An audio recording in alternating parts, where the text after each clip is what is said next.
Now it is on the top. It's on the top.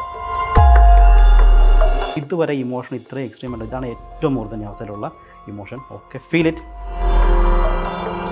അതായത് അവരിങ്ങനെ തൊടുന്നതിന് മുന്നേ തന്നെ അവരിങ്ങനെ വീഴും. അതൊക്കെ പഠിപ്പിച്ച് വെച്ചിരിക്കുന്ന കാര്യങ്ങളാണ്. ട്രെയിൻഡ് ആണ്. ഈ ചില ധ്യാന കേന്ദ്രങ്ങളാണെങ്കിലും ചില ആളുകളാണെങ്കിലും അപ്പം നമ്മൾ തൊട്ട് ഇങ്ങനെ വീഴുന്നത് കണ്ടിട്ടില്ല. ഇത് ശരിക്കും മെസ്മറിസം എന്ന് പറയുന്ന ടൂൾ ഉപയോഗിച്ചിട്ടാണ് ചെയ്യുന്നത്. എന്തെങ്കിലും കാണുന്നുണ്ടോ അവിടെ വേറെ? ആരാണ്? Just feel it.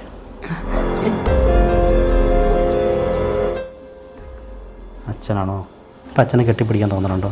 നന്നായിട്ട് സ്റ്റേജിൽ കയറി കളിച്ചുകൊണ്ടിരുന്ന കുട്ടിയായിരിക്കാം. പെട്ടെന്ന് സുപ്രാതം നിർത്തി സ്റ്റേജിൽ കയറിയുള്ള പേടിയാണ്. കാരണം ഏതെങ്കിലും ഒരു സാഹചര്യത്തിൽ ഇവന് സ്റ്റേജിൽ കയറി നിന്നപ്പോൾ ടീച്ചർ കളിയാക്കിയിട്ടുണ്ടാവും, ചിലപ്പോൾ വഴക്ക് പറഞ്ഞിട്ടുണ്ടാവും. അത് ഭയങ്കരമായിട്ട് എടുക്കും. അമ്മയുടെ മടി കിടന്ന് കഴിയുമ്പോൾ അമ്മ പതുക്കെ തലയൊക്കെ ഇങ്ങനെ കൈ ഓടിച്ചുമ്പോൾ തന്നെ ഉറങ്ങിപ്പോകില്ലേ? അതൊരു part of hypnotism. Hypnotist Jinu James ആണ് നമ്മളോടൊപ്പം ഉള്ളത്. നമസ്കാരം. നമസ്കാരം. ഇപ്പം എല്ലാവരും സിനിമകളിലാണ് ഹിപ്നോട്ടിസം അല്ലെങ്കിൽ ഹിപ്നോട്ടിസ്റ്റുകൾ ചെയ്യുന്നവർ ഒക്കെ കേട്ടിട്ടുള്ളത്. അത് എല്ലാവർക്കും ചെയ്യാൻ പറ്റുമോ? അതിനെന്താണ് ചെയ്യേണ്ടത്? അതൊക്കെ ഇതൊരു ഫേക്കാണോ? എന്താണ് സംഭവം? ഹിപ്നോട്ടിസം ഒരിക്കലും ഫേക്കല്ല. വളരെ സിമ്പിളായിട്ട് പറയുകയാണെങ്കിൽ നമ്മൾ ഉറക്കത്തിൻ്റെ ഒരു അവസ്ഥയാണ് ഹിപ്നോട്ടിസം എന്ന് പറയുന്നത്. ഹിപ്നോസിസ് എന്ന് പറയുന്ന ഒരു അവസ്ഥ. ഈ അവസ്ഥയിൽ വരുമ്പോൾ സ്വാഭാവികമായിട്ടും നമുക്ക് രണ്ട് തരം മനസ്സുണ്ട്. ബോധ മനസ്സും ഉപബോധ മനസ്സും. അതായത് കോൺഷ്യസ് മൈൻഡ് അല്ലെങ്കിൽ സബ് കോൺഷ്യസ് മൈൻഡ് എന്ന് പറയും. ഇതിനെ ഈ കോൺഷ്യസ് മൈൻഡിനെ കട്ട് ചെയ്ത് സബ് കോൺഷ്യസ് മൈൻഡ് ഓപ്പൺ ആകുന്ന ഒരു സ്റ്റേജാണ് ഹിപ്നോസിസ് എന്ന് പറയുക. സബ് കോൺഷ്യസ് മൈൻഡ് എന്ന് പറഞ്ഞാൽ ആ വ്യക്തിയുടെ ജന്മം മുതലുള്ള സംഭവങ്ങൾ മുഴുവനും ലോഡായിട്ടുള്ള ഒരു പ്രോസസ്സാണ്. അതിനകത്താണ് നമ്മുടെ സബ് കോൺഷ്യസ് മൈൻഡിലാണ് എല്ലാം കിടക്കുന്നത്. ഇതിനെ ഓപ്പൺ ചെയ്ത് ഹീൽ ചെയ്യുന്ന ഒരു പ്രോസസ്സിനെയാണ് ഹിപ്നോസിസ് എന്ന് പറയുക, അല്ലെങ്കിൽ ഹിപ്നോതെറാപ്പി എന്ന് പറയുന്നത്. നിങ്ങൾക്ക് ഇതിന് വേണ്ടിയിട്ട് ഇപ്പോൾ ഒരാളെ കിട്ടിയാൽ അയാളെ ഹീൽ ചെയ്യുമെന്ന് പറയുന്നത് ഐ ഡോണ്ട് ട്രസ്റ്റ് യു. എനിക്കറിയില്ല ഈ ഒരു ഇന്റർവ്യൂ തീരുമ്പോൾ ഞാൻ ട്രസ്റ്റ് ചെയ്യില്ലെന്ന് അറിയത്തില്ല. നമുക്ക് നോക്കാം. എന്നെ അങ്ങനെ ഒരാൾക്ക് ഫുള്ള് വായിക്കാം, എന്നെ എന്നല്ല ആരെയാണേലും ഫുള്ള് വായിക്കാൻ പറ്റില്ല, നിങ്ങളെ കൊണ്ട് അത് സാധിക്കില്ല എന്നുള്ളൊരു മറയുണ്ട്. ഞാൻ എന്താ പറയുക, ജിനു പറയുന്ന ഫുള്ള് വിശ്വസിക്കില്ല. അല്ല, ജിനു പറയുന്ന ഫുള്ള് വിശ്വസിക്കത്തില്ല. ലൈക്ക് ജിനുവിന്റെ എക്സ്പീരിയൻസ് എന്ന് പറയുന്നു. എനിക്കത് ജിനുവിനെ എനിക്ക് എക്സ്പീരിയൻസ് ചെയ്ത് എനിക്ക് കിട്ടിയിട്ടില്ല, അല്ലെങ്കിൽ ഞാൻ ജിനുവിൻ്റെ എക്സ്പീരിയൻസ് കണ്ടിട്ടില്ല. അതുകൊണ്ട് ഞാൻ അതിനെ വിശ്വസിക്കുന്നില്ല. പക്ഷേ എങ്കിലും ആസ് ദ പാർട്ട് ഓഫ് ഞാൻ ചോദിക്കുന്നത്, നിങ്ങൾക്ക് ഈ തെറാപ്പി എടുക്കാൻ നിങ്ങൾക്ക് എത്ര സമയമാണ്, അല്ലെങ്കിൽ എത്ര സിറ്റിംഗ് ആണ്, അങ്ങനെയാണോ? എന്താ സംഭവം? ഇത് തെറാപ്പി എടുക്കാൻ സിറ്റിംഗ് വേണ്ടി വരത്തില്ല. സിറ്റിംഗ് ചില കേസുകളിൽ വരുന്നുണ്ട്. ഇപ്പോൾ ഈ സൈക്കാട്രിസ്റ്റുകളിലൊക്കെ ചില മെഡിസിൻസ് ഒക്കെ കൊടുത്ത് ചില പ്രോസസ്സൊക്കെ നടത്താറുണ്ട്. അപ്പോൾ ഹീലിംഗ് സ്റ്റേജുകളിലൊക്കെ പോകാറുണ്ട്. അപ്പോൾ അങ്ങനെയുള്ള കേസുകളൊക്കെ നമുക്ക് ബുദ്ധിമുട്ടാണ്. കാരണം ഈ സ്കീസോഫ്രീനിയ പോലുള്ള അസുഖങ്ങളൊക്കെ വന്നു കഴിഞ്ഞാൽ കുറച്ച് ബുദ്ധിമുട്ടാണ്. പക്ഷേ ചില കേസുകൾ നമുക്കത് വർക്കൗട്ട് ആവും. അപ്പോൾ അങ്ങനെ വരുമ്പോൾ സംഭവം ചിലപ്പോൾ ഒരു സെഷൻ അല്ലെങ്കിൽ ചിലപ്പോൾ 2 സെഷനൊക്കെ എടുക്കാം. അപ്പോൾ ഒരു സെഷൻ എന്ന് പറയുന്നത് സ്വാഭാവികമായിട്ട് 1 അല്ലെങ്കിൽ 2 മണിക്കൂർ. 2 മണിക്കൂർ. ഒരു വ്യക്തി ഇപ്പം ഞാൻ ഫോർ എക്സാമ്പിൾ എന്നെ പറഞ്ഞാൽ, എൻ്റെ 35 വയസ്സുള്ള ഒരു ലൈഫ് നിങ്ങൾ എങ്ങനെയാണ് 2 മണിക്കൂർ കൊണ്ട് എൻ്റെ പ്രശ്നങ്ങൾ ഹീൽ ചെയ്യുന്നത്? 2 മണിക്കൂർ കൊണ്ട് പ്രശ്നങ്ങൾ എല്ലാം ഹീൽ ചെയ്യാൻ പറ്റത്തില്ല. ഇപ്പോൾ ശരണ്യക്ക് ഒരു മെയിൻ ഇഷ്യൂ ഉണ്ടാവുമല്ലോ. ഇപ്പോൾ ഉദാഹരണം, ശരണ്യക്ക് ഒരു മെൻ്റൽ ഫ്രസ്ട്രേഷൻ ഉണ്ടാകുമെന്ന് വിചാരിക്കുക. Maybe more connected to something, maybe ഒരു റിലീജിയൻ ബേസ്ഡ് ആയിട്ടായിരിക്കാം അല്ലേ? അപ്പോൾ അതിനോട് കണക്റ്റഡ് ആയിട്ട് എന്തെങ്കിലും ഒരു ഇമോഷൻ കിടപ്പുണ്ടെങ്കിൽ എനിക്കത് ഫീൽ ചെയ്യുന്നുണ്ട്. ശരണ്യക്ക് ഇപ്പോൾ അതുണ്ട്. അങ്ങനെയാണ് നിങ്ങളിത് ഉണ്ട്. അപ്പോൾ ഇത് നമുക്ക് സാധാരണ ആളുകൾ വന്നു കഴിയുമ്പോൾ നമുക്കത് കാണാൻ പറ്റും, നമുക്ക് ഫീൽ ചെയ്യാൻ പറ്റും. അവരുടെ ഉള്ളിൽ കിടക്കുന്ന പ്രശ്നങ്ങൾ നമ്മുടെ എക്സ്പീരിയൻസ് കൊണ്ടാണ്, ചെയ്തതിൻ്റെ എക്സ്പീരിയൻസ് കൊണ്ടാണ്. അപ്പോൾ അങ്ങനെയുള്ള ആ പ്രശ്നത്തിൻ്റെ റീസൺ ആയിരിക്കും നമ്മൾ തുടങ്ങുന്നത്. അവിടും തുടങ്ങി കഴിയുമ്പോൾ നമ്മുടെ ഓർമ്മകൾ കിടക്കുന്നത് ചെയിൻ പോലെയാണ്. ഒരു മെയിൻ ഓർമ്മയുണ്ടാവും, ആ ഇൻസിഡൻറ്റോട് കണക്ട് ചെയ്ത് ചിലപ്പോൾ ഒരു പേടിയുടെ ഇമോഷൻ ആയിരിക്കും കിടക്കുന്നത്. ആ പേടിയോട് കണക്ട് ചെയ്ത് പല പല പേടിയുടെ ഇമോഷൻ ഇങ്ങനെ ലിങ്കായിട്ട് കിടപ്പുണ്ടാവും. അത് ചിലപ്പോൾ നമ്മൾ അമ്മയുടെ ഉദരം വരെ ചെല്ലും. അതാണ് നമ്മൾ പുറത്ത്. അപ്പോൾ ആ പേടിയുടെ പ്രശ്നമായിരിക്കും ബാക്കി എല്ലാ പ്രശ്നങ്ങളുടെയും ആധാരം. അത് റിലീസ് ചെയ്യുമ്പോൾ നമുക്ക് അങ്ങോട്ടേക്ക് പോകാം. അതിന് 2 കാര്യങ്ങൾ. ഈ പേടിയുടെ നമ്മൾ റിലീസ് ആക്കുമെന്ന് പറയുന്നുണ്ട്. നിങ്ങൾ ഈ 2 മണിക്കൂർ, ഇപ്പൊ 2 മണിക്കൂർ എന്നാണ് എന്നോട് പറഞ്ഞ ഒരു സെക്ഷനെ കുറിച്ചിട്ട് മിനിമം ഓക്കെ, ചിലപ്പോൾ അതിൽ കൂടും, കൂടാം. ഞാൻ പറഞ്ഞല്ലോ, നമ്മളൊക്കെ സിനിമയിലാണ് ഇത് കണ്ടിരിക്കുന്നത്. അപ്പോൾ ഇങ്ങനെ പറയും, ക്ലോക്കിൻ്റെ ഒച്ചയിൽ ശ്രദ്ധിക്കൂ, അതിൽ ശ്രദ്ധിക്കൂ, എന്നിട്ട് ഇനി പറയൂ. അപ്പോൾ നമ്മൾ ഇയാളുടെ ഉപബോധ മനസ്സിൽ നിങ്ങൾ ഇതിന് സൊല്യൂഷനും പറയുന്നുണ്ട്. സൊല്യൂഷനും ഞാൻ ചോദിക്കുന്നു, ഒരു വ്യക്തിക്ക് ഈ സൊല്യൂഷൻ മതി എന്നാണോ, അതോ എല്ലാ വ്യക്തികൾക്കും ഇത്തരത്തിലുള്ളൊരു സൊല്യൂഷൻ ആണ് എന്നുള്ളൊരു പാറ്റേൺ ഉണ്ടോ? അങ്ങനെയില്ല. ഓരോ വ്യക്തികൾക്കും അയാൾ എടുക്കുന്ന ഇമോഷൻ അനുസരിച്ചാണ് ആ സൊല്യൂഷൻ വേണ്ടി വരിക. ചിലപ്പോൾ ഹൈപ്പർ ആയിട്ടുള്ള ഇമോഷൻ എടുക്കുന്ന ആളാണെങ്കിൽ അയാളുടെ ഇമോഷൻ നമ്മൾ റിവേഴ്സ് ചെയ്യും. അതായത് ഇമോഷൻസ് ഒരുപാട് എടുക്കത്തില്ല, നോർമൽ സ്റ്റേജിലുള്ള ഇമോഷനിലേക്ക് പോകണം എന്നുള്ള സജഷൻ ആയിരിക്കും കൊടുക്കുക. ഇതേ സമയം ഈ ഇമോഷൻ അല്ലാതെ എടുക്കുന്ന ആളുകളുണ്ടാവും. ചിലപ്പോൾ നോർമലായിട്ട് ഇമോഷൻസും അങ്ങനെ പോകുന്ന ആളുകളുണ്ട്. പക്ഷേ അവരും ഈ ട്രോമ ഉണ്ടാവും. അപ്പോൾ അങ്ങനെയുള്ളവർക്ക് നമ്മൾ ആ ഇമോഷൻ്റെ റിവേഴ്സ് വയ്ക്കത്തില്ല. അപ്പോൾ നോർമൽ സ്റ്റേജിൽ നിങ്ങളുടെ ഇമോഷൻസ് എല്ലാം വളരെ നോർമലായിട്ടായിരിക്കും പോവുക എന്നായിരിക്കും നമ്മൾ പ്ലേസ് ചെയ്യുന്നത്. അത് ഓരോ ഇൻഡിവിജ്വലിൻ്റെ നീഡ് അനുസരിച്ചായിരിക്കും നമ്മൾ പ്ലേസ് ചെയ്യുന്നത്. അതെനിക്ക് ഒന്നുകൂടെ ക്ലാരിഫൈ ചെയ്യാനുണ്ട്. അതിന് മുന്നേ ഈ ഹിപ്നോട്ടിസ്റ്റ് എന്നറിയപ്പെടാൻ അല്ലെങ്കിൽ അത് ചെയ്യണമെങ്കിൽ അതിന് കോഴ്സ് ഉണ്ടോ? ഇതിലേക്ക് ജിനു എങ്ങനെയാണ് വന്നത്? ഞാൻ വന്നിട്ട് ഇപ്പോൾ 4 വർഷത്തോളം ആയിട്ടുണ്ട്. അപ്പോൾ ഹിപ്നോട്ടിസം നമ്മൾ എല്ലാവരും ഒരു പ്രൊഫഷണലി നമുക്ക് തെറാപ്പി ഹിപ്നോട്ടിസം ആർക്ക് വേണമെങ്കിലും ചെയ്യാം. പഠിക്കാന്നാണോ? ചെയ്യാം, പഠിക്കാം. ഇത് ഇൻസ്റ്റിറ്റ്യൂട്ടിൽ പോയി പഠിക്കാമോ? എങ്ങനെ? പഠിക്കാം. പക്ഷേ ഹിപ്നോ തെറാപ്പി ചെയ്യാൻ പാടില്ല. ഹിപ്നോ തെറാപ്പി എന്ന് പറയുന്നത് ഞാനിപ്പോൾ പറഞ്ഞല്ലോ, നമ്മൾ 2 മണിക്കൂർ ചെയ്യുന്ന പ്രോസസ്സ് അതൊരു ക്വാളിഫൈഡ് ആയിട്ടുള്ള ആൾക്കേ ചെയ്യാൻ പറ്റത്തുള്ളൂ. എന്താണ് ക്വാളിഫിക്കേഷൻ? ക്വാളിഫിക്കേഷൻ നമുക്ക് ശരിക്കും പറയാൻ പാടില്ലാത്താണെങ്കിൽ ഞാൻ പറയാം. നമുക്കൊരു മാസ്റ്റർ ഡിഗ്രി എന്തെങ്കിലും ഒന്നൊരു സൈക്കോളജിയിൽ ഒരു മാസ്റ്റർ ഡിഗ്രി വേണം, അല്ലെങ്കിൽ MSW വേണം, അല്ലെങ്കിൽ ഡോക്ടേഴ്സിന് ചെയ്യാം. ഇങ്ങനെയുള്ള പ്രൊഫൈൽ അല്ലെങ്കിൽ മെഡിക്കൽ ഫീൽഡുള്ളവർക്ക് ചെയ്യാം. ഇതെങ്ങനെയാണ് ഈ പ്രൊഫൈൽ വേണ്ടി വരിക ഇത് ചെയ്യാൻ വേണ്ടിയിട്ട്? ക്ലിനിക്കൽ ഹിപ്നോതെറാപ്പിസ്റ്റ് എന്നൊക്കെ പറയണമെങ്കിൽ ഇത് വേണം. ജിനു ഇതിലേതാ പഠിച്ചത്? ഞാൻ അമേരിക്കൻ ഹിപ്നോട്ടിക് അസോസിയേഷനിൽ നിന്നാണ് ഹിപ്നോസിസ് പഠിച്ചത്. അപ്പോൾ നമുക്ക് ക്വാളിഫൈഡ് ആണ്. പിന്നെ ഞാൻ മെഡിക്കൽ ഫീൽഡ് വർക്ക് ചെയ്തിട്ടുണ്ട്. ഞാൻ MSW ആണ്. അപ്പോൾ ഇതെല്ലാം കഴിയുമ്പോൾ നമുക്ക് ഞാൻ MSW കൗൺസിലിംഗ് ആണ്. അപ്പോൾ കൗൺസിലിംഗ് ഇരിക്കുമ്പോൾ നമ്മൾ പല ആളുകളും ഞാൻ നേരത്തെ കൗൺസിലിംഗ് ചെയ്തുകൊണ്ടിരുന്നതാണ്. അപ്പോൾ എന്ന് വെച്ചാൽ കൗൺസിലിംഗ് ചെയ്യുമ്പോൾ വളരെ പെരിഫറലാണ്, നമുക്കത് പുറത്തേ നിൽക്കത്തുള്ളൂ, ഉള്ളിലേക്ക് പോകില്ല. അത് വീണ്ടും വീണ്ടും എൻ്റെ അടുത്ത് വരുന്ന ക്ലയൻസിന് അവർക്ക് ഫീൽ ചെയ്യുന്നുണ്ട്. അപ്പോൾ ഒരു കൗൺസിലിംഗ് സെഷന് പോയിട്ട് വരുമ്പോൾ അവർ പിന്നെയും വരും. അപ്പോൾ ഇങ്ങനെ വരുന്ന ആളുകളാണ് ശരിക്കും ഈ വീണ്ടും റിപ്പീറ്റായിട്ട് വരുന്നത്. അപ്പോൾ ഇങ്ങനെ ആളുകൾ എൻ്റെ അടുത്ത് നേരത്തെ ഞാൻ കൗൺസിലിംഗ് ചെയ്തുകൊണ്ടിരുന്നപ്പോൾ ഇങ്ങനെ വീണ്ടും റിപ്പീറ്റായിട്ട് വരുന്നുണ്ടായിരുന്നു. അങ്ങനെയുള്ള സമയത്താണ് എന്തുകൊണ്ടാണ് ഇത് ചേഞ്ച് വരാത്തതെന്ന് നോക്കിക്കഴിഞ്ഞപ്പോഴാണ് ഹിപ്നോസിസ് എന്ന് പറയുന്ന സംഭവത്തിലേക്ക് അവർ വർക്കൗട്ട് ചെയ്യാൻ തുടങ്ങിയതും അവരത് മാറ്റം. അത് ഇൻസ്റ്റൻറ്റ് ചേഞ്ചാണ്. നമ്മൾ ഇൻസ്റ്റൻറ്റ് ടീ എന്നൊക്കെ പറയുന്ന പോലെ ഇൻസ്റ്റൻറ്റ് ചേഞ്ചാണ്.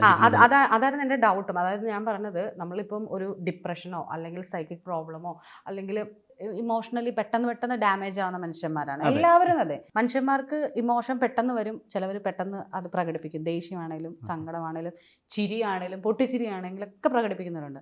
അവരൊക്കെ ഈ ഒരു സൈക്കോളജിക്കലി ചെന്ന് കഴിഞ്ഞാൽ 5, 6, 7, 8 സെക്ഷൻ, അതായത് നിങ്ങൾ പോകൂ, നിങ്ങളത് ഇന്നത് ചെയ്യൂ, മെഡിസിൻ എടുത്ത് വിടുന്നൊരു സാധനമുണ്ട്. അതിനെ നിങ്ങൾ 2 മണിക്കൂർ കൊണ്ട് ഹീൽ ചെയ്യും എന്ന് പറഞ്ഞതാണ്. ഞാൻ പ്രൂവ് ചെയ്യാമോ എന്ന് ചോദിച്ചു. ഓക്കെ, ഇപ്പം ഞാൻ പറയാം. ഇതിൽ ശരണ്യ ഇമോഷൻസ് ഒന്നും പ്രകടിപ്പിക്കാത്ത ഒരാളാണ്, ഉള്ളിൽ വയ്ക്കുന്ന ഒരാളാണ്. ശരിയല്ലേ? ആണ്. അല്ല, ശരണ്യയുടെ വിഷമങ്ങൾ ശരണ്യ ഉള്ളിൽ വയ്ക്കും. ഇപ്പോൾ കരച്ചിൽ വന്നാൽ കരയില്ല, പിടിച്ചു വെച്ചോണ്ടിരിക്കും. പക്ഷേ ചില ഇമോഷൻസ് വരുമ്പോൾ അത് പിടിച്ചു വയ്ക്കാറില്ലേ?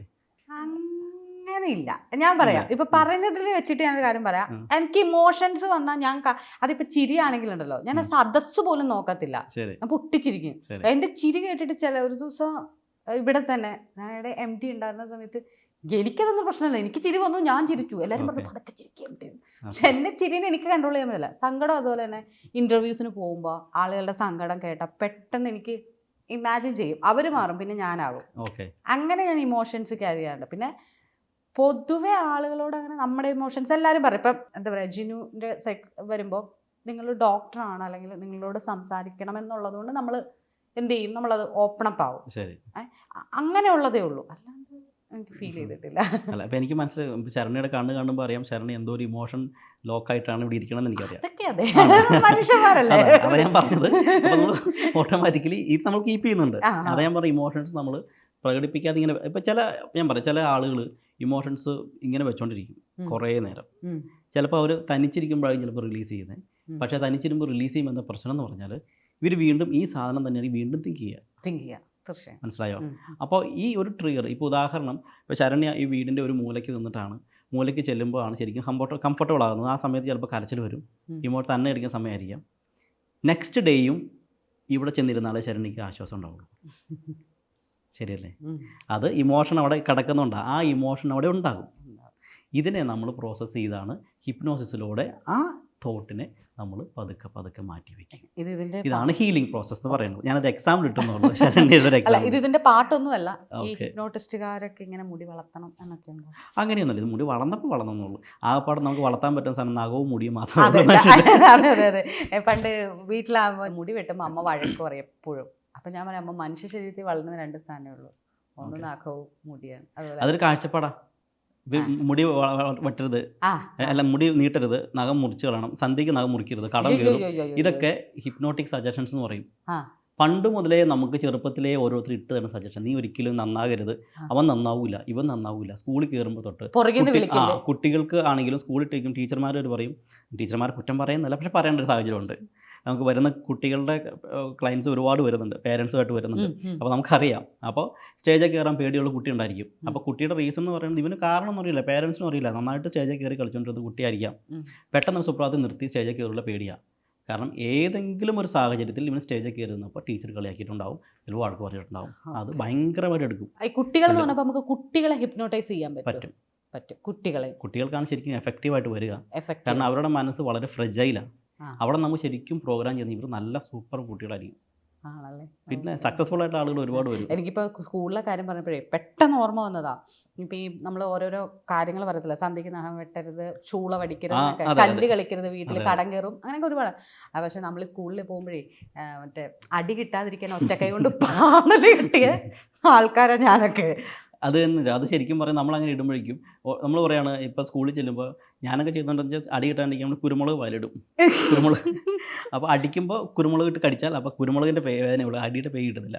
അതൊരു സജഷനാണ്, നമുക്ക് ഇത് പെയിൻ ആകില്ല എന്നുള്ള സജഷൻ കിടക്കുന്നത്. ഇതേപോലെ എത്രയോ സജഷൻസ് നമ്മുടെ മനസ്സിൽ കിടപ്പുണ്ടായിരിക്കും. മനസ്സിലായോ?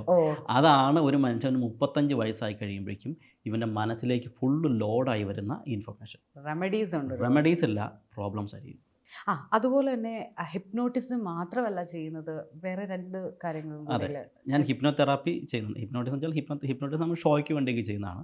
അത് ഇപ്പം പബ്ലിക്കിൽ കാണിക്കാനും കൂടെ അത് മനസ്സിൻ്റെ പവർ കാണിക്കാനൊക്കെ ഉപയോഗിക്കുന്ന ടൂളാണ് ഹിപ്നോട്ടിസം. പക്ഷേ ഹിപ്നോതെറാപ്പി എന്ന് പറയുന്നത് നമ്മൾ ഈ തെറാപ്യൂട്ടിക്കലി ക്ലിനിക്കലി നമുക്ക് യൂസ് ചെയ്യുന്ന ഒരു പ്രോസസ്സാണ്. അപ്പോൾ നമുക്ക് ഇമോഷണലി മൊത്തം ആളെ റെഡിയാക്കി ലൈഫ് ലോങ് ഒരു സക്സസ്ഫുൾ വ്യക്തിയാക്കാൻ പറ്റുന്നൊരു സംഭവമാണ് ഹിപ്നോതെറാപ്പി എന്നൊക്കെ പറയാം.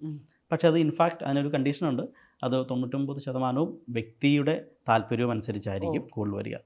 നമുക്ക് ഒരാളെ പിടിച്ച് നിർത്തി ഇവിടെ ഇരിക്കുന്നവരുണ്ട് ഹിപ്നോട്ടൈസ് ചെയ്യാൻ പറ്റില്ല. നീഡാണ് അവിടെ പ്രധാനം. ഞാനൊരു വീഡിയോ ഞാൻ കണ്ട, ഒരു ചെറുക്കൻ കൊച്ച് താറാവിന് കോഴീന് കണ്ടിരുന്നോ ഹിപ്നോട്ടിസം ചെയ്യുവാണ്. അവൻ താറാവിന്റെ വയറിൽ ഇങ്ങനെ പിടിച്ചു കഴിയുമ്പോ ഉറങ്ങടാന്ന് പറയുമ്പോൾ അതിരുന്ന് ഉറങ്ങുന്നു. അത് വർക്ക് ചെയ്യും. നമ്മൾ ഹിപ്നോട്ടിസിൻ്റെ ഒരു സ്റ്റേജാണിത്. അപ്പോൾ ഉദാഹരണം, നിങ്ങൾ പണ്ടൊക്കെ കിട്ടുന്നുണ്ട്, അമ്മയുടെ മടിയിൽ കിടന്ന് കഴിയുമ്പോൾ അമ്മ പതുക്കെ തലയെക്കൂടെ ഇങ്ങനെ കൈ ഓടിച്ചുമ്പോൾ തന്നെ ഉറങ്ങിപ്പോകില്ലേ, അതൊരു പാർട്ട് ഓഫ് ഹിപ്നോട്ടിസമാണ്. മനസ്സിലായോ? നമ്മുടെ ശരീരത്തിൽ നമ്മൾ ഏതെങ്കിലും ചില പോർഷൻസ് ഉണ്ട് നമ്മുടെ തലച്ചോറിനകത്ത് അല്ലെങ്കിൽ ബ്രെയിനിൽ കൂടുതലും നമുക്ക് ഇൻസെൻസ് കിട്ടും, അതായത് നമുക്ക് കൂടുതൽ ഇമ്പൾസസ് കിട്ടും ഉറങ്ങാൻ വേണ്ടിയിട്ടുള്ളതൊക്കെ ആയിട്ട്. അപ്പോൾ നമ്മൾ തലയിൽ ഇവിടെ പതുക്കെ മസാജ് ചെയ്ത് കഴിഞ്ഞാൽ ഒട്ടമറിയുന്ന ഉറങ്ങിപ്പോകും. നമ്മൾ ബ്യൂട്ടി പാർലറിൽ കയറി കഴിഞ്ഞാൽ ഉറങ്ങിപ്പോകില്ലേ, ആ ഉറക്കം ആണ് ശരിക്കും ഹിപ്നോസിസ്. അത് കണ്ടിന്യൂ ചെയ്ത് അത് പ്രോസസ്സായിട്ട് ചെയ്യണമെങ്കിൽ നമ്മൾ ഹിപ്നോട്ടിസം യൂസ് ചെയ്യണം എന്നുള്ളതാണ്. അതൊരു ഉറക്കുന്നതിൻ്റെ ഭാഗമാണ്. ഈ 2 ചെയ്യുന്നതെന്ന് പറഞ്ഞില്ലേ? ഒന്ന് ഹിപ്നോട്ടിസം ഉണ്ട്, മെസ്മറിസം. മെസ്മറിസം എന്ന് പറയുന്ന ആൾക്കാർ കേട്ടിട്ടുണ്ടാകാൻ സാധ്യത കുറവായിരിക്കും. പക്ഷെ കേട്ടിട്ടുള്ളവർക്ക് എന്താണെന്ന് അറിയില്ലായിരിക്കും, അറിയാവുന്നവർക്ക് വിശദീകരിക്കാനും പറ്റില്ലായിരിക്കും. 3 കാര്യങ്ങൾ. അതായത് മെസ്മറിസം എന്ന് പറയുന്ന ടൈം, അത് ഹിപ്നോസിസ് സ്റ്റാർട്ട് ചെയ്ത സമയത്ത് തന്നെ, അതിന് മുമ്പാണ് മെസ്മറിസം ഉണ്ടായത്. അത് പ്രൂവ് ചെയ്യാൻ പറ്റാത്തൊരു ശാസ്ത്രമായിട്ട് പോയി മെസ്മറിസം. ഓക്കെ, അത് സ്റ്റാർട്ട് ചെയ്ത് ഫ്രാൻസ് ആൻഡൻ മെസ്മർ എന്ന് പറയുന്ന ഒരു വ്യക്തിയാണ്. പണ്ട് വർഷങ്ങൾക്ക് മുമ്പ്. അപ്പോൾ ഇതെന്ന് പറയുന്നത് നമ്മൾ സിമ്പിളായിട്ട് പറയുകയാണെങ്കിൽ നമ്മൾ ടെലിപ്പതി എന്നൊക്കെ പറയത്തില്ലേ. ഇപ്പോൾ ഇവിടെ നിന്ന് ഒരാൾ അവിടെ നിന്ന് അപ്പോൾ ഇവനെ വിളിക്കുമെന്ന് എനിക്ക് തോന്നിയായിരുന്നു, നിന്നെ വിളിക്കാൻ ഫോൺ എടുത്തോളൂ. ഇതൊരു മെസ്മറിസത്തിൻ്റെ ഒരു പാർട്ട്, സിമ്പിളായിട്ട് ഞാൻ പറഞ്ഞതുള്ളൂ. ഇങ്ങനെയാണ് നമ്മൾ എനർജൈസ് ചെയ്തിട്ടാണ് നമ്മളൊരാളെ മെസ്മറൈസ് ചെയ്യുക. ഇപ്പോൾ ഉദാഹരണം, ഹിപ്നോട്ടിസം എന്ന് പറയുമ്പോൾ എനിക്ക് ലൈവായിട്ട് ഒരാൾ ഇവിടെ ഇരിക്കണം. ഇപ്പോൾ ശരണി ഇവിടെ ഇരിക്കേണ്ട, ശരണി എനിക്ക് ഹിപ്നോട്ടൈസ് ചെയ്യാൻ പറ്റും, അതൊരു ഒബ്ജക്റ്റ് ഇവിടെ ഉണ്ടല്ലോ. പക്ഷേ എനിക്കിപ്പോൾ ഇവിടെ ഇല്ലാതെ ഒരു 3 മുറിക്ക് അപ്പുറം ഇരിക്കുന്ന ഒരാൾ അല്ലെങ്കിൽ വേറൊരു വീട്ടിലിരിക്കുന്ന ഒരാൾ നമുക്ക് സുഖമായിട്ട് മെസ്മറൈസ് ചെയ്യാൻ പറ്റും. ആളെ അറിയണമെന്നുണ്ട്, ആളുടെ ഫോട്ടോ കിട്ടിയാൽ മതി. അങ്ങനെ കിട്ടിയാൽ മതി. പിന്നെ അല്ല, ഞാനിതിന് എനർജിയാണെന്ന് ഞാൻ പറഞ്ഞല്ലോ. അല്ല, 2 ചോദിക്കാവേ.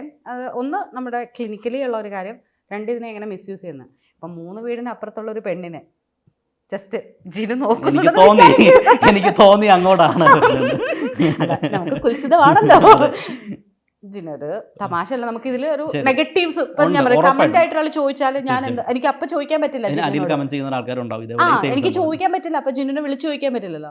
ഇപ്പൊ ഇവിടെ നിന്ന് ഒരു 3 വീടിന്റെ അപ്പുറമുള്ള ഒരാളെ ജിനു വന്നപ്പോ കണ്ടു എന്ന് വിചാരിക്കും. ജിനുവിന് അത് അവരെ എന്ത് ചെയ്യാനാ പറ്റുന്നത്, അവരെ അവിടെ ഈ എന്ത് എനർജി കൊടുത്തിട്ട് എന്ത് ചെയ്യാനാ പറ്റുന്നത്? നമുക്ക് ഒരു നീഡ് എന്ന് പറഞ്ഞ സംഭവം ഇതിനകത്ത് പ്രധാനപ്പെട്ടതാണ്. അതായത് ഇപ്പോൾ വേറെ ആ വീട്ടിലിരിക്കുന്ന ആൾ, ഞാൻ പറഞ്ഞത് ഇപ്പോൾ പെട്ടെന്ന് ഒരാൾ ഇന്ത്യൻ പ്രസിഡന്റോ അല്ലെങ്കിൽ ഏതെങ്കിലും ഒരാൾ, ഇപ്പം വലിയ ലീഡറായിട്ട് ഒരാൾ, അപ്പോൾ അയാൾ ഇവിടെ ഇരുത്തിക്കൊണ്ട് ഞാൻ പറയുകയാണ്, മനസ്സിൽ ആലോചിച്ചിട്ട് ഇന്നയാൾ വിളിക്കണം, ഇന്നയാൾ ഇങ്ങനെയാണെന്ന് പറയാൻ പറ്റത്തില്ല. ഓക്കെ, മനസ്സിലായോ? അത് ഹയർ എനർജി എന്ന് പറയും. പിന്നെ നമുക്കിപ്പോൾ ഒരാൾക്ക് നീഡ് ഉണ്ടാവല്ലോ. ഇപ്പോൾ ഉദാഹരണം ശരണ്യയുടെ വീട്ടിലാണ് ഇരിക്കുന്നത്. അപ്പോൾ ശരണ്യ എനിക്ക് ഭയങ്കര പ്രശ്നമാണ്, എനിക്ക് മനസ്സിന് ഭയങ്കര പ്രശ്നമാണ്, ഇങ്ങനെ ഒരു ഹീൽ വേണം. എനിക്ക് ശരണ്യനെ അറിയാമെങ്കിൽ ഇപ്പോൾ ശരണ്യ വിളിച്ചിട്ടുണ്ടെങ്കിൽ ശരണ്യ നീഡ് അനുസരിച്ച് എനിക്ക് ചെയ്യാൻ പറ്റും. അങ്ങനെ അല്ലാതെ ഇപ്പോൾ 3 വീടിന് അപ്പുറത്തേക്ക് പെണ്ണിനെ ചെയ്യാൻ നടക്കത്തില്ല. അല്ല, അങ്ങനെയാണെങ്കിൽ എനിക്ക് കുറച്ച് ട്രിക്ക് വേണം, എനിക്ക് കുറച്ച് പേരെ വളയ്ക്കാറുണ്ട്. അത് മനസ്സിലായി. മനസ്സിലായല്ലോ അല്ലേ? മനസ്സിലായി. അങ്ങനെയെങ്കിൽ നമ്മുടെ ഒരു ആങ്കർ, നമ്മുടെ തന്നെ ചാനലിന്റെ ആങ്കർ ഇവിടെ ഇരിപ്പുണ്ട്. നമുക്ക് ഞാൻ പറഞ്ഞല്ലോ, നമ്മൾ ഇപ്പൊ ശരണിക്ക് അതൊരു വിശ്വാസം ഇല്ലെന്ന് പറഞ്ഞു. തീർച്ചയായും ഞാനിത് പോകുന്നതിന് മുമ്പ് ശരണിക്ക് ഞാനിപ്പോൾ ഇതിനകത്ത് വേറൊരു സംഭവം ചെയ്യുന്നത് പാസ്റ്റ് ലൈഫ് റിഗ്രഷൻ എന്ന് പറയും. പാസ്റ്റ് ലൈഫ് റിഗ്രഷൻ എന്ന് വെച്ചാൽ നമ്മുടെ പണ്ട് മുതലുള്ള ഇൻഫർമേഷൻസ് നമുക്ക് സേവ് ആയിട്ടുണ്ടാവും, ചെറുപ്പം മുതലുള്ളത്. പിന്നെ നമുക്ക് ബാക്ക്ഗ്രൗണ്ടിലേക്കുള്ളത്. ഇതിന് പ്രൂഫ് ഉണ്ടോ എന്ന് ചോദിച്ചു കഴിഞ്ഞാൽ പ്രൂഫുണ്ട്. അതിന് പറയാൻ കാരണം നമ്മുടെ ജീൻ വഴിയാണ് ഇൻഫർമേഷൻ ട്രാൻസ്ഫർ ചെയ്യപ്പെടുന്നത്. വളരെ സിമ്പിളായിട്ട് ഒരുപാട് ഡീറ്റെയിലിംഗ് ഞാൻ പോകുന്നില്ല, ആൾക്കാർ ചിലപ്പോൾ അത് ഇഷ്ടപ്പെടാൻ സാധ്യത കുറയും, വേറെ മനസ്സിലാക്കാൻ ബുദ്ധിമുട്ടുള്ള ചില കാര്യങ്ങളുണ്ട്.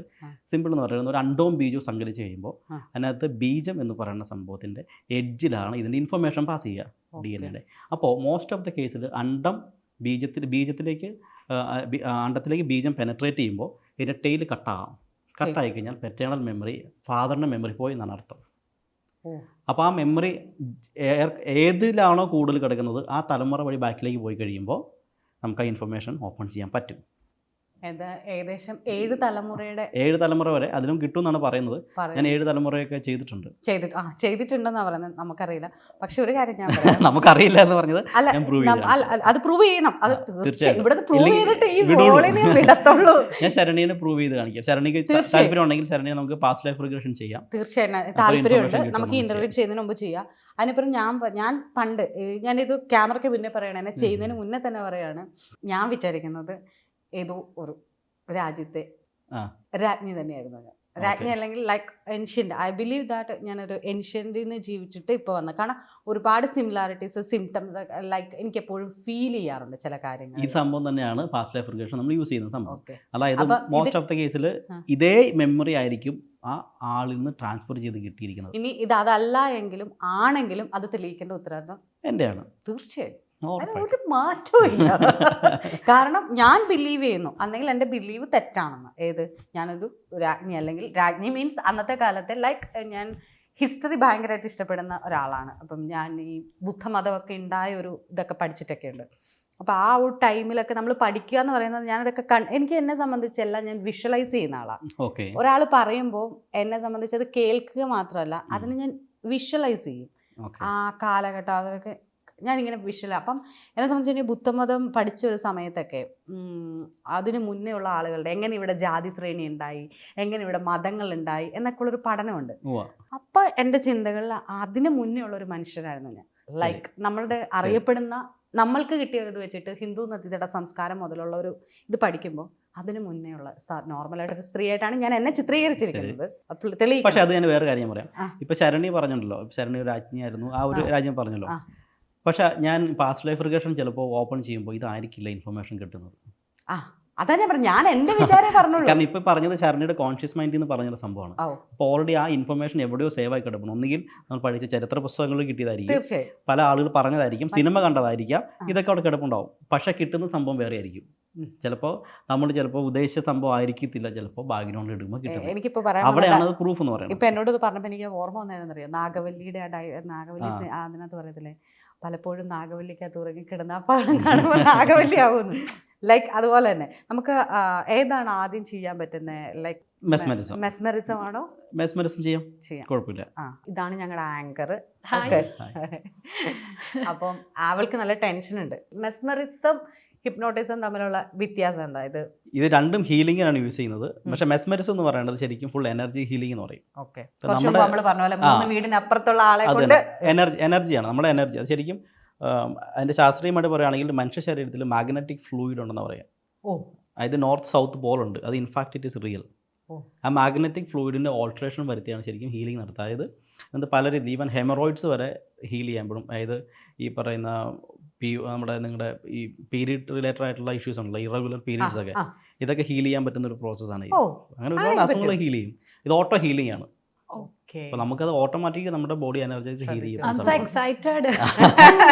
എക്സൈറ്റഡ് ആണ്, ചെറിയ ടെൻഷൻ ഉണ്ട്. അപ്പം Tension ഇല്ലാന്ന് ഇത് അഭിനയിച്ചിരിക്കുകയാണ്. ചെയ്യുമ്പോൾ മോസ്റ്റ് ഓഫ് ദ കേസ് താങ്കൾ ഇവിടെ തന്നെ ആയിരിക്കും ഇരിക്കുന്നത്. ഞാൻ ഇവിടെ ആയിരിക്കും ഇരിക്കുക. ഇവിടെ ഇരിക്കുന്നത്. സാധാരണ നമ്മൾ എണീറ്റ് ചെയ്തിട്ടാണ് അവിടെ അടുത്ത് നിന്നിട്ടാണ് ചെയ്യേണ്ടത്. ആ. പക്ഷെ നമുക്ക് ഇവിടെ നിന്ന് ചെയ്യാം. ചെയ്യാം. അപ്പം ആദ്യം റെഡി അല്ലേ? Yes, yes. ശരി, ടെൻഷൻ അടിക്കണം, റിലാക്സ് ചെയ്തിരുന്നാൽ മതി. Relax. കൈ മടിയിലേക്ക് കമത്തി വെച്ചു. Okay. ഓക്കെ ഓക്കെ, വളരെ റിലാക്സ്, കണ്ണടച്ചിരുന്നു. പതുക്കെ ശ്വാസം എടുത്ത് റിലാക്സ് ചെയ്തിരുന്നാൽ മതി കേട്ടോ. ഞാൻ 10 വരെ പതുക്കെ കൗണ്ട് ചെയ്തുകൊണ്ടിരിക്കുമ്പോഴേക്കും ആതിര ഏതെങ്കിലും ഒരു സൈഡിലേക്ക് ടോട്ടലി റിലാക്സ്ഡ് ആയിട്ട് വീഴും. ഞാൻ സംസാരിക്കുന്നില്ല.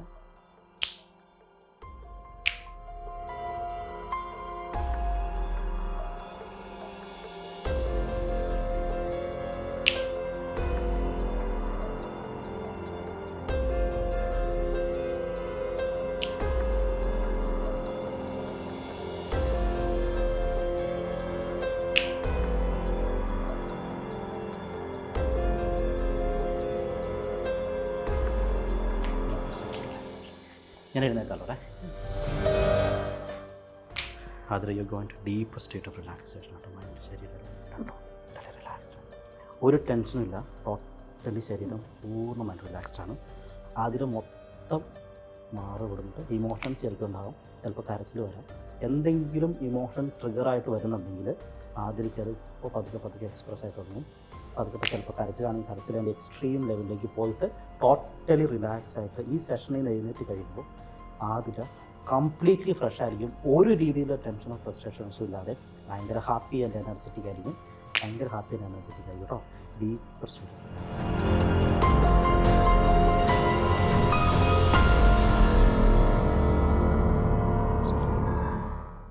അതിൽ എത്ര ശ്രമിച്ചാലും കണ്ണ് തുറക്കാൻ പറ്റില്ല. It will lock like anything.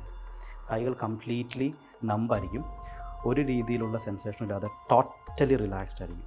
Okay, totally relaxed ആയിരിക്കും. ഞാൻ കൈ തൊടുകയാണ്, ഇവിടുന്ന് തൊട്ട് ഇവിടം വരെ ഒരു രീതിയിലുള്ള സെൻസേഷൻ ഉണ്ടായിരിക്കില്ല. ഇനി തൊട്ടാലോ പിച്ചാലോ മാന്തിയാലോ ഒന്നും ഒരു രീതിയിലുള്ള ഇമോഷൻസോ ഒരു രീതിയിലുള്ള ഫീലിങ്സോ ഇല്ലായിരിക്കും. തൊട്ടതുപോലെ അറിയില്ല. ഓട്ടോ ഹീലിംഗ് ആയിരിക്കും.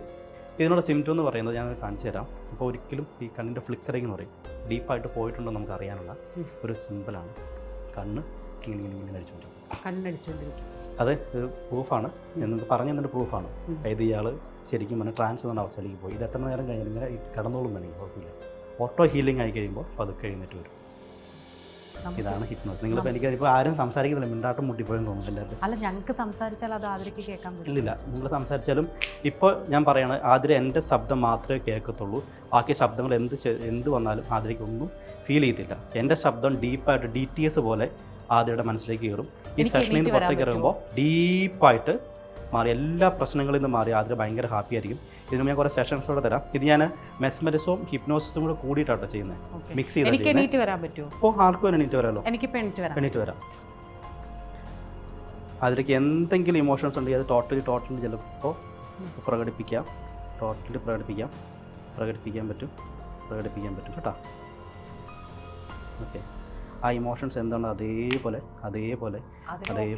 അതിലൊക്കെയാണ്. Okay, but she is healing.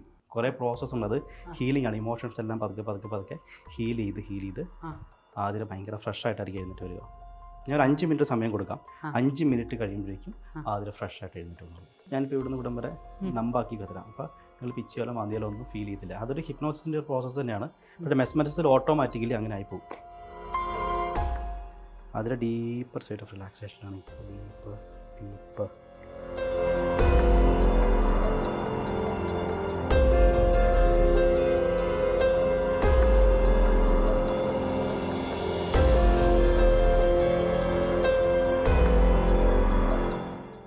അതിൻ്റെ മനസ്സിലുള്ള ആ ഒരു ഇമോഷണൽ ട്രോമ എന്താണെന്ന് എടുത്ത് കംപ്ലീറ്റ്ലി റിലീസാകട്ടെ കേട്ടോ. ഇനി അത് വേണ്ട ആദ്യയുടെ ലൈഫിൽ. ആദ്യ ലോകത്തിലെ ഏറ്റവും മിടുക്കിയാവുന്ന ഒരു ആങ്കറാണ് പോകുന്നത്. അപ്പോൾ അതുകൊണ്ട് തന്നെ അതിൻ്റെ മനസ്സിലുള്ള സ്വപ്നം അതായിരിക്കും ഒരു പക്ഷേ. ഞാൻ 1 തൊട്ട് 5 വരെ കൗണ്ട് ചെയ്യുമ്പോഴേക്കും ആദ്യക്ക് ശരിക്കും ആ ഇമോഷൻ ശരിക്കും ഫീൽ ചെയ്യുന്നുണ്ട്. 1 2 3 4 ഡീപ്പ് 5. അതതിൻ്റെ നെക്സ്റ്റ് ലെവലിലേക്ക് കയറുവാണ്. ആ ഇമോഷൻ പെനട്രേറ്റ് ചെയ്ത് ശരിക്കും feel it is going up. ശരിക്കും അത് മനസ്സിൽ നിന്ന് ഉള്ളിലേക്ക് പോവാണ്. ഞാൻ വീണ്ടും 5 വരെ കൗണ്ട് ചെയ്യുമ്പോൾ അത് ഡിഗ്രി കൂടി വരും. 1 20% ആയിട്ട് അതിൻ്റെ കാഠിന്യം കൂടി കൂടി കൂടി കൂടി വരുവേ. 20%. 2. അത് 50% ആയിട്ട് അതിൻ്റെ ഇൻറ്റൻസിറ്റി കൂടി വരുവാണ്. പിടിച്ചാൽ നിൽക്കാൻ പറ്റാത്ത രീതിയിലുള്ള ഒരു ഇമോഷണൽ ഔട്ട് ബ്രേക്കിലേക്ക് പതുക്കെ പതുക്കെ അതിൽ പോകും. 3. 75%. 75 ടോട്ടലി അൺകൺട്രോൾഡ് ആവും ഇമോഷൻ. 4. 80% ഇമോഷണൽ ഏറ്റവും എക്സ്ട്രീം ലെവലിലേക്കാണ്. And 5 to the maximum. Now it is on the top. ഇതുവരെ ഇമോഷൻ ഇത്രയും എക്സ്ട്രീം ഉണ്ട്. ഇതാണ് ഏറ്റവും കൂടുതൽ അവസരമുള്ള ഇമോഷൻ. ഓക്കെ, ഫീൽ ഇറ്റ് അതിൽ. This is your golden opportunity to release it. Okay, feel it.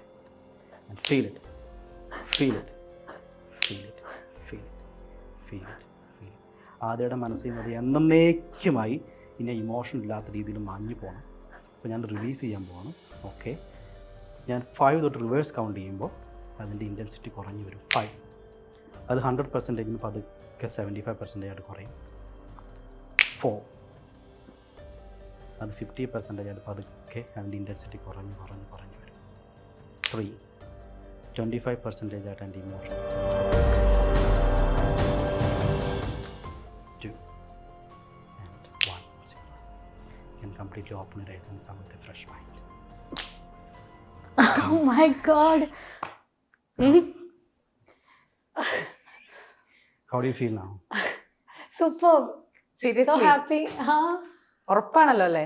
അതിന്റെ കണ്ണ് ശരിക്കും ഇതിനത് കണ്ണ് ശരിക്കും നിറഞ്ഞിരിക്കുന്നു. എന്താ ഇവിടെ നടന്നേ? അല്ല, അത് ഞങ്ങൾ ക്യാമറ പിന്നെ കാണിക്കാം. ആദ്യം ഓക്കെ അല്ലേ? കംപ്ലീറ്റ്ലി എനിക്ക് എന്തോ ഒരു ഭയങ്കര ഒരു ഫ്രഷ്നെസ് ഫീൽ ചെയ്യുന്നുണ്ട്. ഐ തിങ്ക് എനിക്ക് കുറച്ചുകൂടി വിഷനൊക്കെ കുറച്ചുകൂടി ക്ലാരിറ്റി. അതെ, ഇത് നമ്മൾ ഈ സെഷൻ കഴിയുമ്പോൾ അങ്ങനെയാണ്. DTS ഫീൽ ആയിരിക്കും. ശബ്ദം കേൾക്കുന്നത് ഭയങ്കര ഫീൽ ആയിരിക്കും. ക്ലിയർ ആയിരിക്കും. ഭയങ്കര ക്ലാരിറ്റി ഉണ്ടാവും. നമ്മുടെ ബ്ലോക്കുകളാണ് എന്ത് ഇമോഷൻ ബ്ലോക്കാണോ അത് നമുക്ക് ഇങ്ങനെ റിലീസ് ചെയ്യാൻ പറ്റും. നമുക്ക് അവിടെ ഇരിക്കാം. എല്ലാവരുടെയും ഐ തിങ്ക് എനിക്ക് കുറച്ചും കൂടിയൊക്കെ എന്തൊക്കെയോ ചെയ്യണം എന്നൊക്കെ തോന്നുന്നു. ഇത് നമ്മുടെ ഇന്റർവ്യൂവിന് വേണ്ടി പറയുന്നതല്ലോ. നോ ട്രസ്റ്റ് മീ, സത്യമായിട്ടല്ല. പറയരുത്, സത്യമായിട്ട്. കാരണം ഞാൻ അങ്ങനെ, കാരണം എന്റെ വീട്ടിൽ എന്താ ഇവിടെ സംഭവിച്ചെന്ന് എനിക്കൊരു ഓർമ്മയില്ല. ശരിക്കും ഞാൻ എന്തൊക്കെയോ കാര്യങ്ങളിലേക്ക് പോയിട്ടുണ്ട്, പക്ഷേ എനിക്ക് കാര്യമായിട്ടൊരു ഓർമ്മയില്ല. എനിക്ക് വീഡിയോ ഒന്ന് കാണേണ്ടി വരും എന്താ സംഭവിച്ചത്. ഓക്കെ, അല്ല ഞാൻ ചോദിക്കട്ടെ, ഒരു ബോഡിക്ക് വെയിറ്റ് കുറഞ്ഞ പോലെ തോന്നുന്നുണ്ടോ? ഉള്ളിൽ ഭയങ്കര കംപ്ലീറ്റ്ലി എന്റെ പകുതി വെയിറ്റ് ഒക്കെ പോയ പോലെ. ഉറപ്പാണല്ലോ അല്ലേ? That's a first symptom. നമുക്ക് ശരിക്കും നമ്മൾ പ്രൂഫ് ആണത്. അല്ല, നിന്നെ വിശ്വസിച്ച് വേണം ഇനി എനിക്ക് ചെയ്യാൻ. സത്യം അല്ല, ചെയ്തോളൂ. ഇനി വിശ്വാസത്തിലേക്ക് ചെയ്ത് തന്നെ. ബിക്കോസ് എനിക്ക് ഞാൻ ഇത്ര വിചാരിച്ചില്ല. ഓക്കെ, ഇപ്പം മെസ്മറിസവും ഹിപ്നോസിസ് ഞാൻ മിക്സ് ചെയ്തത്. കാരണം മെസ്മറിത്തിൽ ചില കാര്യം നമുക്ക് ഇമോഷണൽ ട്രോമാസ് ചിലപ്പോൾ ഹീൽ ചെയ്യാൻ പറ്റിയെന്ന് വരത്തില്ല. പക്ഷെ ഒന്നും സംസാരിക്കാൻ പറ്റുന്നുണ്ടായിരുന്നില്ല. എനിക്ക് ഒരുപാട് കാര്യങ്ങൾ പറയണം എന്നുണ്ടായിരുന്നു, പക്ഷെ എനിക്ക് ഇത് ബ്ലോക്കായിരുന്നു. കണ്ണ് തുറക്കാൻ ഞാൻ ഇടയ്ക്ക് ശ്രമിച്ചിരുന്നു, പക്ഷെ എനിക്ക് കണ്ണ് തുറക്കാൻ പറ്റണില്ല. അതെന്താണോ ഞാൻ നോക്കണുണ്ടായിരുന്നു. വെപ്രാളം ഉണ്ടായിരുന്നോ? അല്ല, ഞാൻ കണ്ണ് ഇതിലേക്ക് പോവരുതെന്ന് ഉദ്ദേശിച്ച് കണ്ണ് തുറക്കാനൊക്കെ അതായത് നമ്മുടെ ഉത്ബോധ മനസ്സ് പറയും തുറക്ക് എന്നുള്ളത് ഉണ്ടായിരുന്നു, പക്ഷെ എനിക്ക് തുറക്കാൻ പറ്റുന്നുണ്ടായിരുന്നില്ല. നമ്മള് thank you Athira. Thank you so much.